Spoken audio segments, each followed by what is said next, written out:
TLP के ऊपर पाबंदी लग गई है। दो तरीकों की पाबंदी, एक तो फौरी पाबंदी लगी है, वो एंटी टेरर एक्ट ATA 1997 के तहत लगी है, जिसमें federal government having reasons to believe that organisation is concerned in terrorism by order list in the first schedule it operates under the name as an organisation whatever.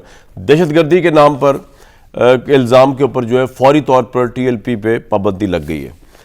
इसके अलावा वफाकी हुकूमत ने एक और फैसला किया है और पक्का काम करने जा रही है टीएलपी को लेकर, और वो ये है कि खुद ही उन्होंने अदालत के अंदर ये मुकदमा वजारत दाखिला की तरफ से प्राइम मिनिस्टर ने कहा है कि दाखिल किया जाए, इंदराज किया जाए, जिसके अंदर सुप्रीम कोर्ट को आर्टिकल 17 फ्रीडम ऑफ एसोसिएशन के एक्ट के तहत बताया जा रहा है कि where the federal government declares that any political party has been formed or is operating in a manner prejudicial to the sovereignty or integrity of Pakistan, the federal government shall within 15 days of such declaration refer the matter to the Supreme Court, whose decision on such reference shall be final.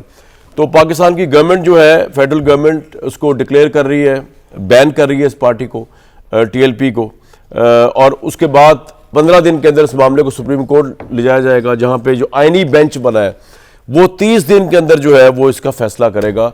तो हमेशा अगर इसकी story ख़त्म हो जाएगी। लेकिन इससे पहले भी इमरान खान साहब के दौर के अंदर टीएलपी पाबंदी लगी थी, लेकिन वो पाबंदी लगी थी टेररिज्म वाले क्लॉज पे, जिस तरह की अभी लगी है वो आर्जी पाबंदी थी 6 महीने वाली, और उसके अंदर जो है वो बाद में वो ख़त्म हो गई थी।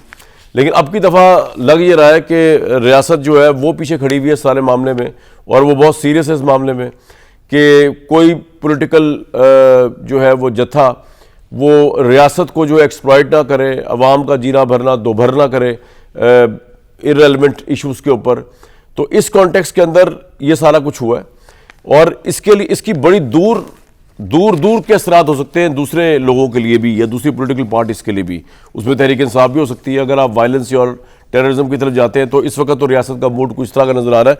लेकिन पहले जान लेते हैं कि ये सारा मामला और जो मुस्तकबिल है तीनों भाइयों का, ख़ासतौर पर जो बड़े भाई हैं उनके साद साहब जो है, उनका क्या पोजीशन चलेगी टीएलपी को लेकर, और क्या वो पुलिस के पास है, कस्टडी में है या फरार हैं, उनके साथ कोई एग्रीमेंट तो मुझे नज़र नहीं आ रहा कि अब होगा फ्यूचर में। और उनके कई दफ़ा ऐसा होता है पाकिस्तान में कि पाबंदी लगती है एक पार्टी पे, फिर वो दूसरे नाम से दूसरी पार्टी दोबारा एक पार्टी बना लेती है सेम लोग। तो ये तीनों भाई जो है एक्चुअली ये डिपेंड करता है कि ये कहाँ पर हैं इस वक्त, और इनके साथ कोई डील तो नहीं हो रही। जहाँ तक रियासत है वो तो कोई डील नहीं कर रही, और कोई डील नज़र भी नहीं आ रही, क्योंकि अगर ये तीन भाई नहीं होंगे तो उसके अलावा तो इस पार्टी का कोई पुरसान हाल नहीं, क्योंकि पहले इनके वालिद साहब इसको चलाया करते थे, अब ये चलाते हैं। तो ये तमाम चीज़ें जान लेते हैं, इसके इम्प्लीकेशंस क्या होंगे।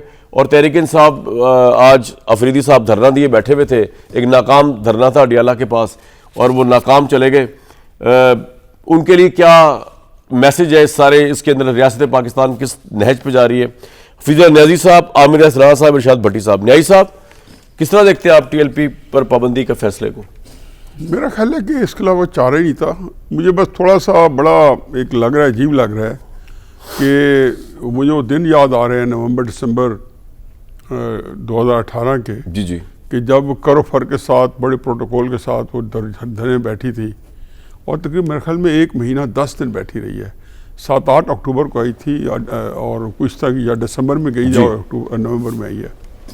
और उनको रोज़ाना एक पूरा फुल लोडेड ड्राई फ्रूट जाता था, जो बंदा जाता था, शेख रशीद साहब ने सारे तो बाद में यही बताते थे ये धरना दे रहे थे, ये धरना दे रहे थे, और फिर जिस तरीके से, तो ये असल में ये अजीब-ओ-गरीब सूरत हाल है। मैं एक जैसे अभी आपने तहरीक इंसाफ का जिक्र किया है, एक ज़माना था कि जो इमरान खान साहब की सियासत के ऊपर कोई गिरफ्त करते थे तो उनके लिए बेरसा याद तंग किया हुआ था मेरे जैसे लोगों का। आज जो इमरान खान की सियासत का साथ दे रहे हैं तो उनके लिए भी अरसा याद तंग किया हुआ है। किन्होंने किया हुआ है? हुकूमत नहीं किया हुआ।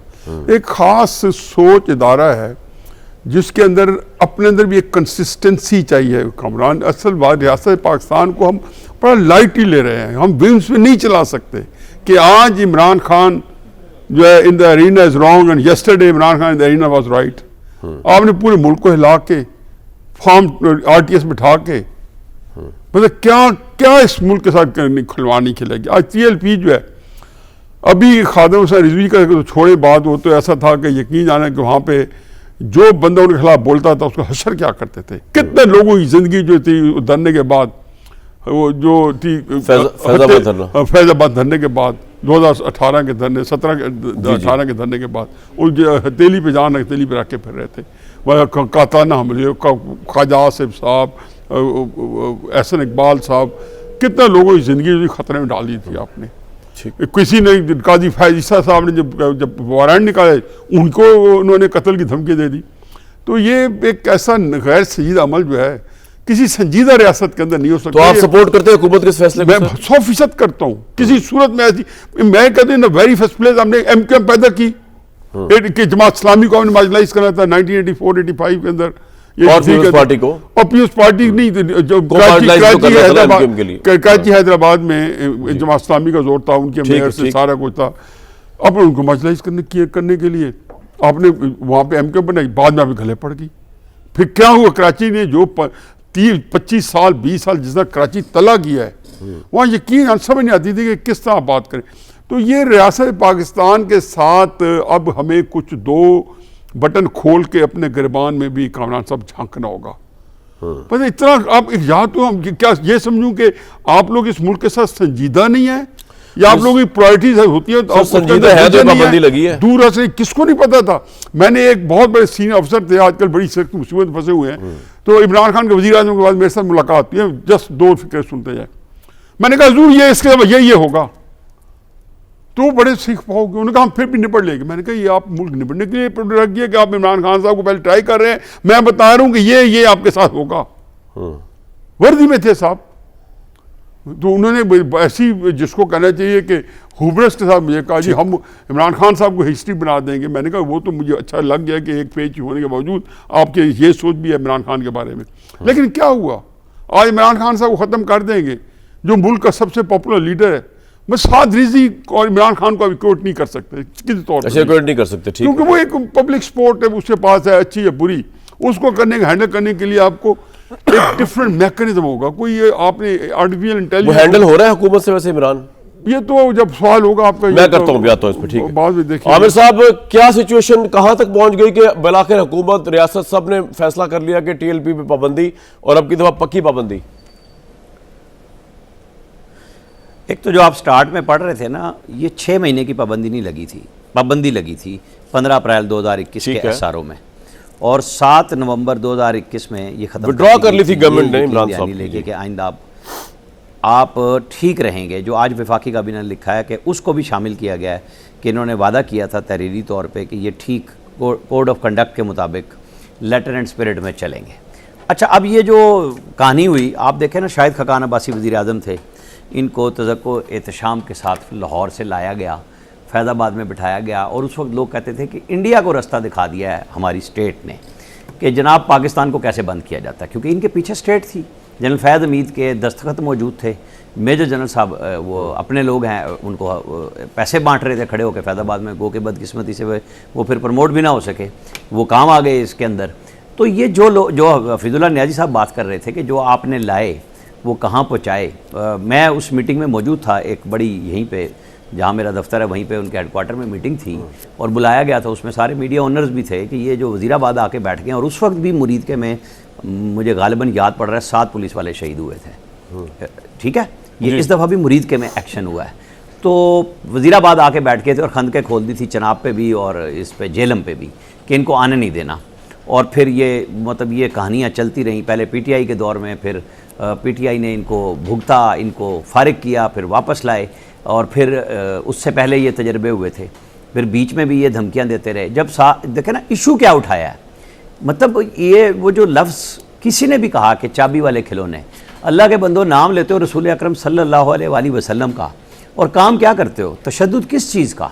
आपने स्पासनामा पेश करना है, आप बिल्कुल पेश करें। आप कहेंगे जी हमारे 10 लोग आ रहे हैं, हमें वहाँ पे स्पासनामा अपनी जो हमारा है एहतजाजी हम देना चाहते हैं।